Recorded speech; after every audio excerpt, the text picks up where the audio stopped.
Bonjour à tous, je suis Johanna Cohen du cours Anna. Le cours Anna est une école des arts de la scène située Paris 16e et Paris 17e. Le cours Anna, ce sont des cours de théâtre, des cours de chant, des cours de comédie musicale, des cours de danse hip-hop, du plus petit de 3 ans jusqu'à ce que tu puisses tenir debout. Mais le cours Anna, c'est également des podcasts. Et aujourd'hui, nous recevons un amoureux des mots, de la nature, de la vie.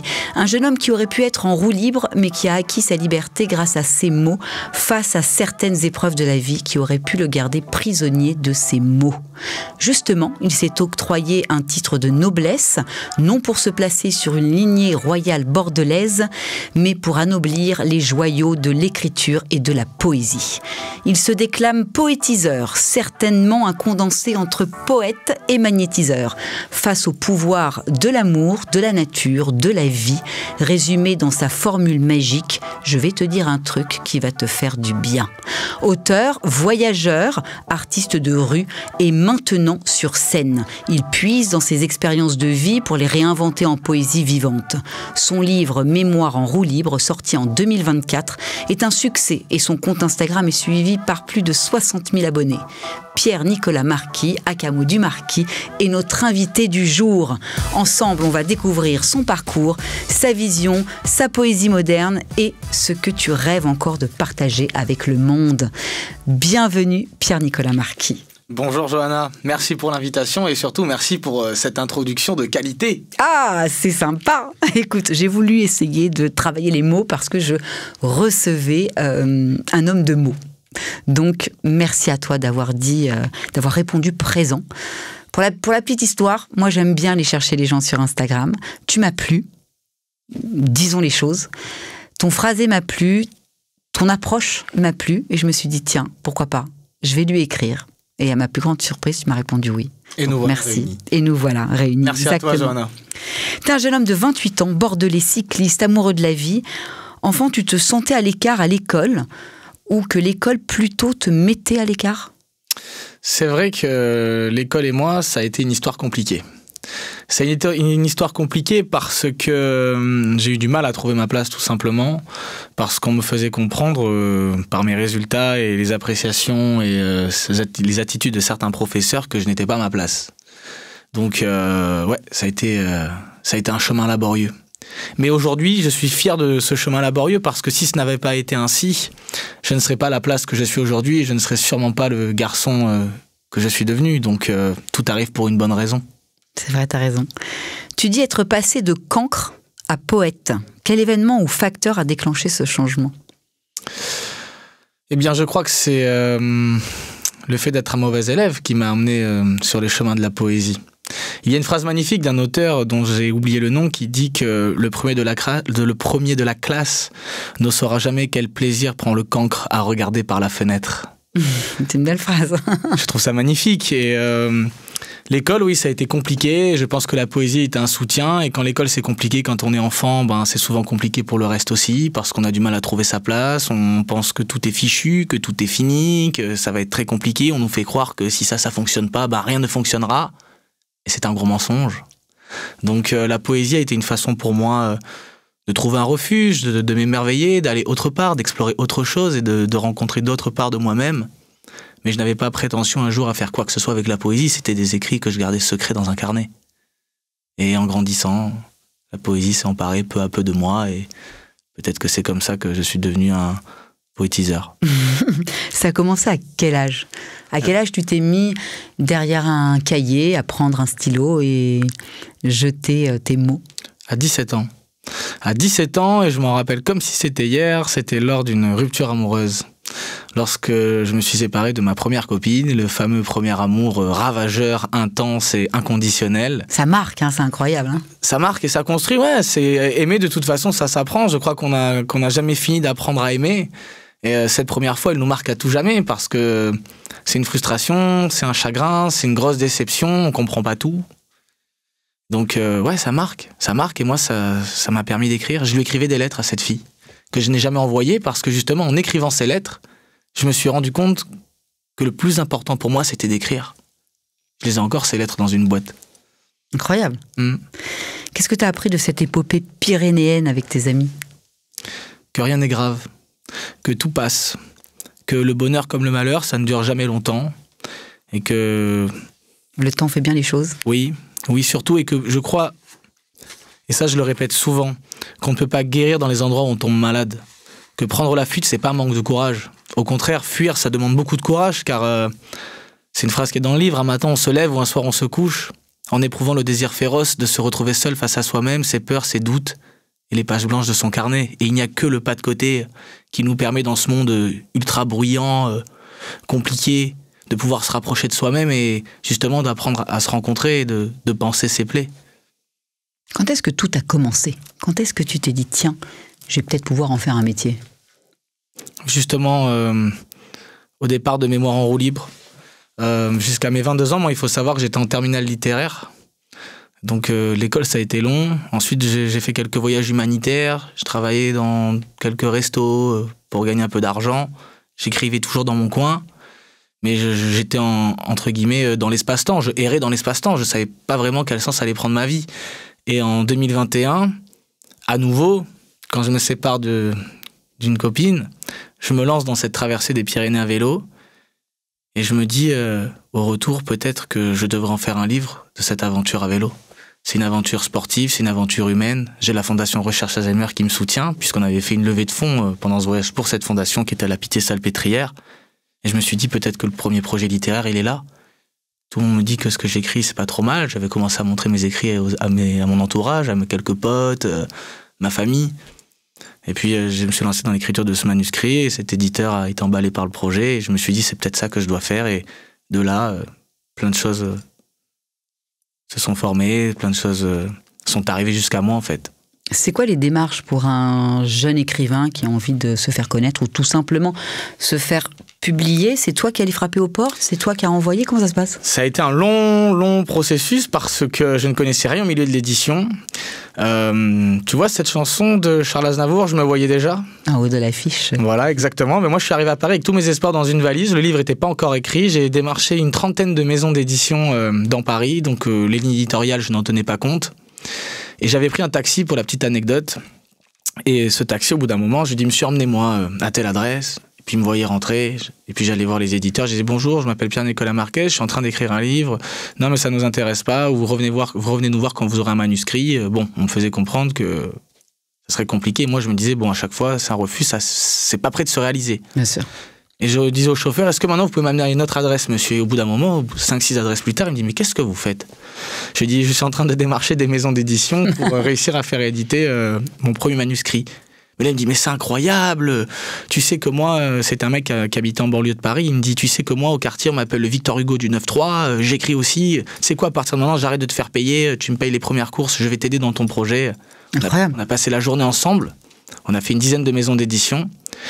Il me ramène vers chez moi à Bastille et il me dit demain matin tu remets ça. Je dis ouais, il me dit je viens te chercher à la même heure, on recommence. Et en fait tout mon chemin jusqu'à réussir à être édité a été parsemé de rencontres comme ça incroyables. Mais je suis revenu de Paris bredouille et je parle à un ami qui s'appelle Waïd, qui a été un manager à l'époque de Souleymane Diamanka, qui est un grand slameur bordelais qui est maintenant sur les planches à Paris au Théâtre République. Et il me dit tu sais c'est très bien ce que t'as fait, mais avant de vouloir être le roi ailleurs, sois un prince chez toi. Recommence, et mets la même énergie à Bordeaux et ça va marcher. Et donc j'ai été voir les libraires à Bordeaux et j'ai fait la rencontre d'une femme exceptionnelle que je remercie encore, qui s'appelle Hélène Desligneries, qui est la fondatrice de la Machine à lire Place du Parlement, qui est une librairie fantastique où je passe tout mon temps. Et elle me dit, mon cher Pierre-Nicolas, je vais vous aider, rendez-vous à l'Escale du Livre, qui est un salon du livre à Bordeaux, je vous présenterai quelqu'un. Elle me l'a présenté Jean-Luc Hérébel, à l'époque directeur des éditions Kern. Et c'est comme ça que Mémoires en roue libre est apparu. Et je n'avais même pas encore terminé le manuscrit. Tu m'as donné des frissons. Quelle belle histoire.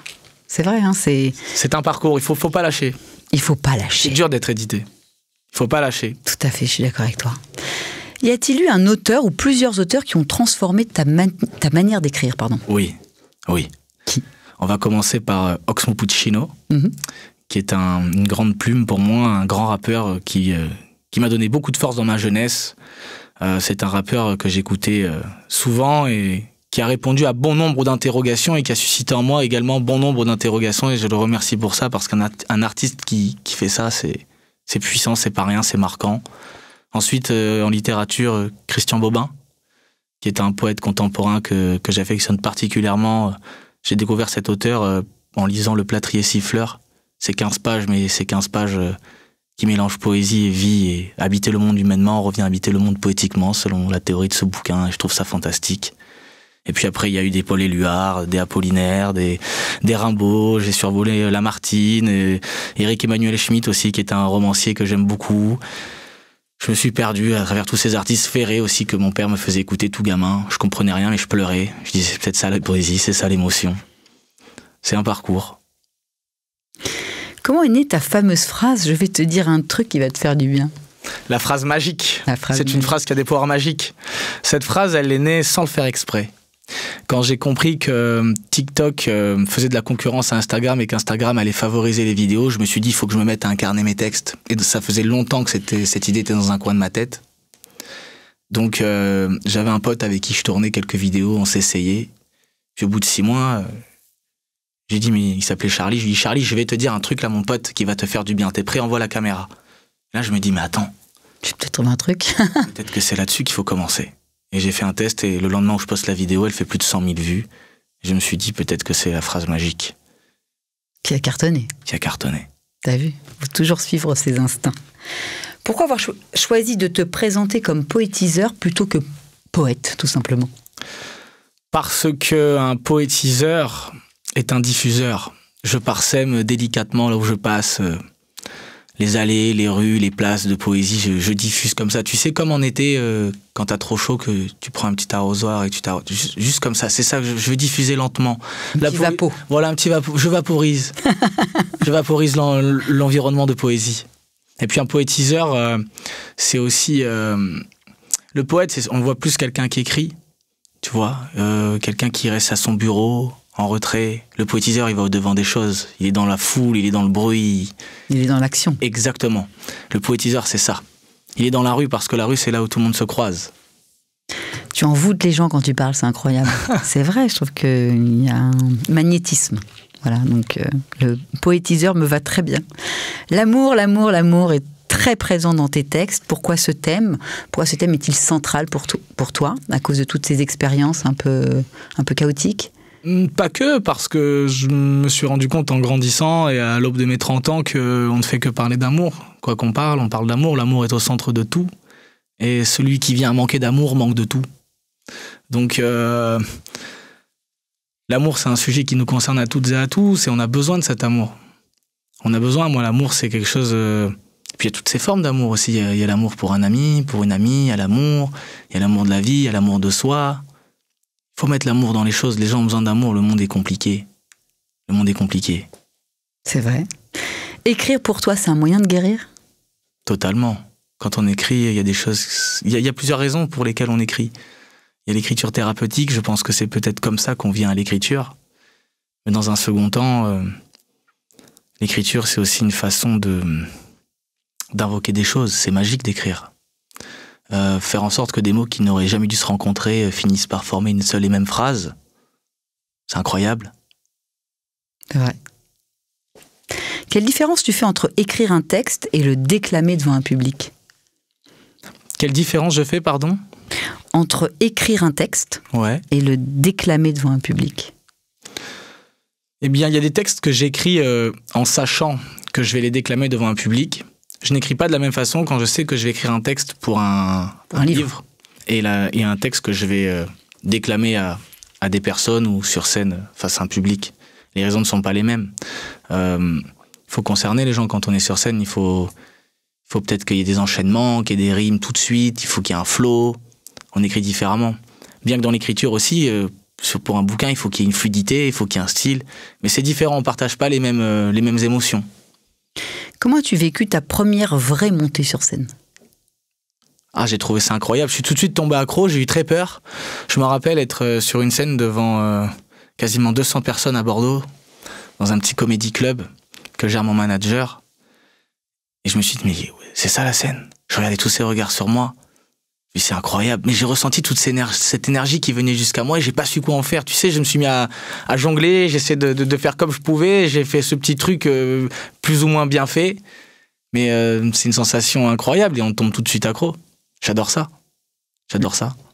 Le contact avec l'humain, de pouvoir leur dire des choses face à face. Ouais, exactement. Ça change de l'écran du téléphone ou des réseaux sociaux. Là, tu ressens vraiment l'énergie du vivant. Il y a des gens qui sont là, c'est palpable. Il y a des regards qui se croisent. Ouais. Il se passe quelque chose. Ouais, c'est pas pareil, c'est pas la même. C'est vivant. C'est vivant.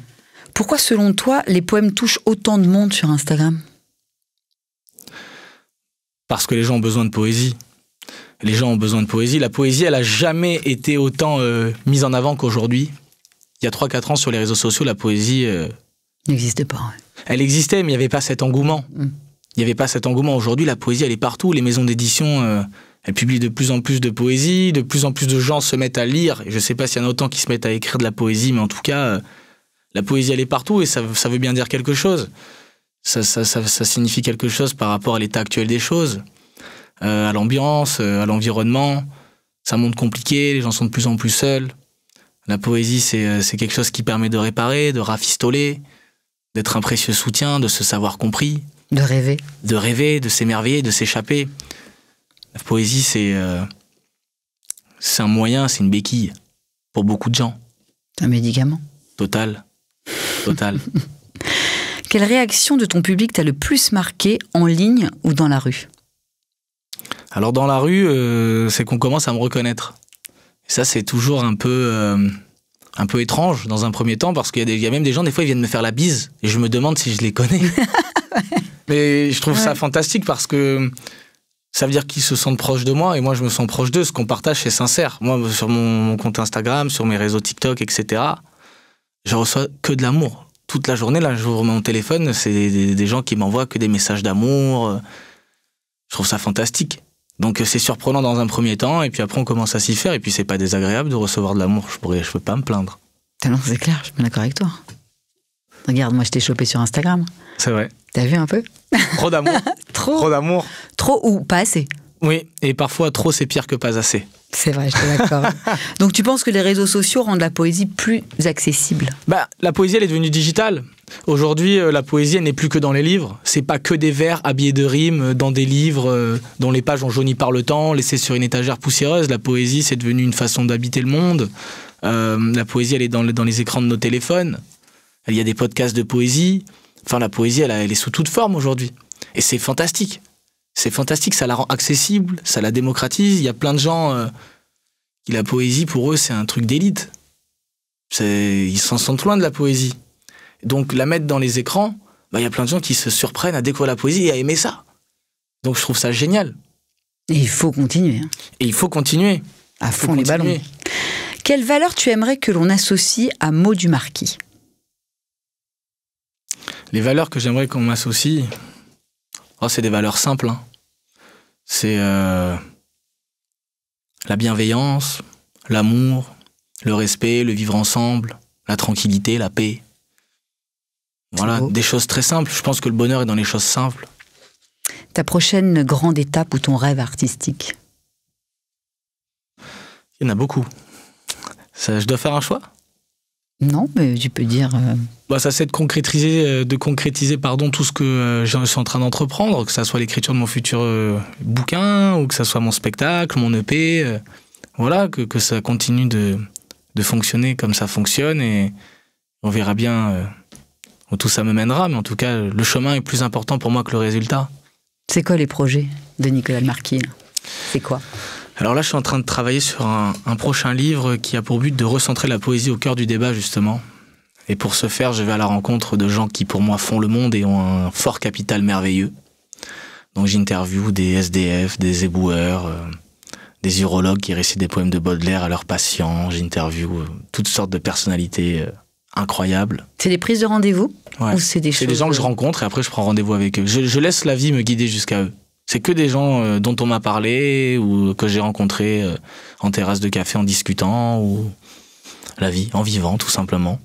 Il y a des vidéos qui se sont montées en improvisation totale? Oui, il y a des vidéos qui sont montées en impro totale, bien évidemment. C'est ça qui m'a plu, moi. Ou en tout cas, c'est ça que j'ai senti sur les réseaux.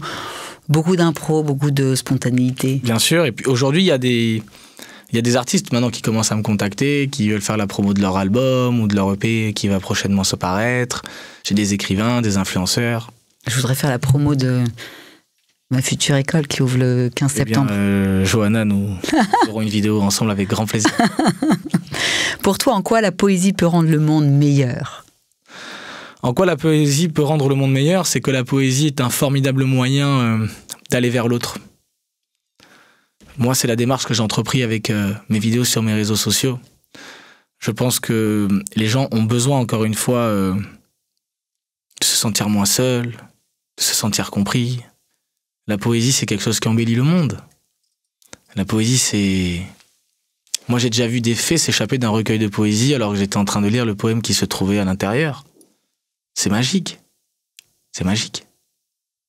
Je suis d'accord. Le matin, on se réveille, on lit une phrase qui nous émerveille, tout de suite, la journée démarre bien. Mémoire en roue libre, Pierre-Nicolas Marquez, des éditions Kern. Exactement. Vas-y, aide-moi, touche-moi 3 mots sur ce merveilleux bouquin.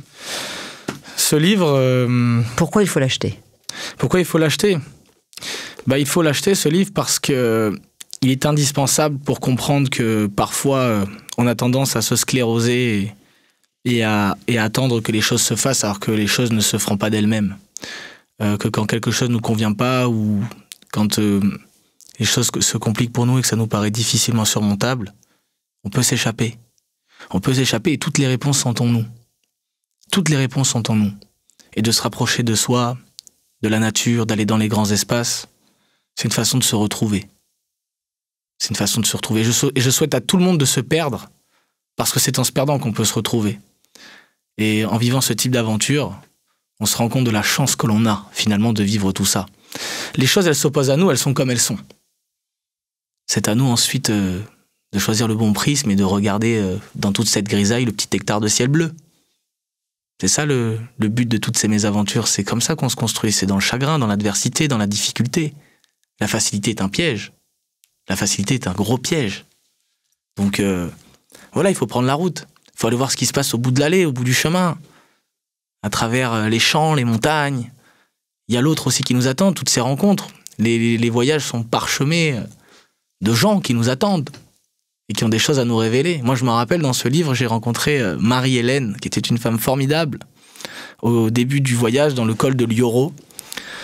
On était en train d'arpenter un col, et pendant l'ascension, on double une femme qui était avec un vélo de ville et un grand chapeau de paille. Et là, je me dis, mais qu'est-ce que cette bonne femme peut faire ici ? Il n'y a aucune chance au plaisir dans la façon dont elle s'attaque à la montagne. Et arrivé au sommet, on sympathise, on discute, mes équipiers prennent la descente et moi je continue de discuter un petit peu avec elle.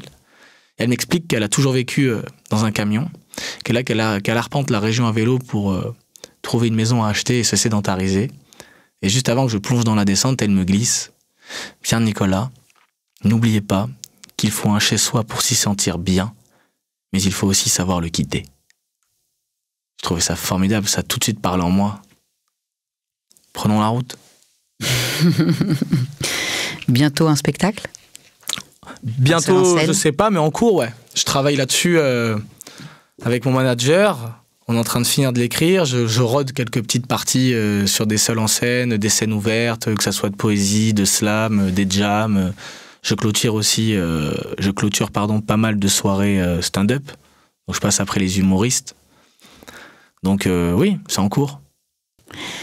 Si tu devais inviter un artiste au micro avec Johanna, où tu aurais envie d'écouter son parcours, ce serait qui ? Inévitablement, le grand Oxmo Puccino, qui est un artiste qui m'a accompagné dans mes moments de bonheur comme dans mes moments de galère, et puis que je suis depuis longtemps, et que j'ai eu la chance de croiser. Il a un parcours vachement inspirant, donc il aurait toute sa place ici. Qu'est-ce que je peux te souhaiter ? Tu peux me souhaiter que ça continue ainsi. Et ce sera très bien. T'es prêt pour un petit speed quizzing ? Bien sûr, toujours. Allez, on y va ? Allez. Charles Baudelaire ou Victor Hugo ? Charles Baudelaire. Plume ou micro ? Plume et ensuite le micro. Alexandrin ou décasyllabe ? Alexandrin. Improviser dans la rue ou préparer un spectacle ? Improviser dans la rue. Tour de France ou Roland Garros ? Tour de France. Opéra de Paris ou opéra de Bordeaux ? Opéra de Bordeaux. Vin rouge ou rosé ? Vin rouge. Instagram ou livre? Livre. Le cours Anna ou au micro avec Johanna? Au micro avec Johanna. Mémoire en roue libre. Allez acheter ce livre plein de poésie et d'amour surtout. Pierre-Nicolas, merci mille fois. Je suis ravie de t'avoir reçu et j'espère que je vais venir te voir sur scène. Et bravo pour tout ce que tu fais, vraiment. Johanna, merci à toi pour l'invitation et bien évidemment que tu seras invitée à me voir sur scène. Intérêt, ouais. Merci pour le soutien. Il faut, quand on a des belles personnes. Merci à toi. Si vous voulez retrouver cette interview, eh bien écoutez sur toutes les plateformes de streaming, sur YouTube, sur Deezer, au micro avec Johanna, sur YouTube. À bientôt.